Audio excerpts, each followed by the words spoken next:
Let's talk about 5 features of love bombing.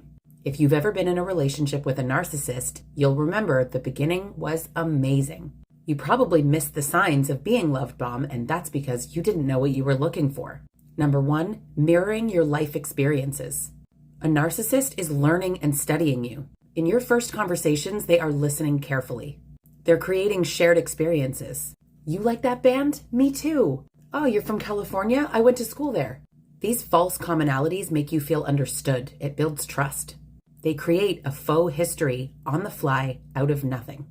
Number 2 is sob stories. This is where the narcissist will victimize themselves. All of my exes cheated on me. Yeah, my dad wasn't around a lot. He was an alcoholic. My mother was awful. She constantly neglected me. This creates excuses for their future abuse, but it also makes you feel sorry for them. You start to see them as non-threatening. And lastly, this creates safety for you to be vulnerable with them. Number 3, they highlight the uniqueness of your relationship. The narcissist wants you to feel special. I've never felt like this before. This is the best relationship I've ever been in. I think we're soulmates. They'll tell you that you're the only person who understands them. And now you feel like the world spins around the two of you. Now they've built up your past, they've highlighted the uniqueness of the present, and this takes us into number 4, future faking. One day I'm gonna marry you. Can't wait to grow old together. Let's buy a house.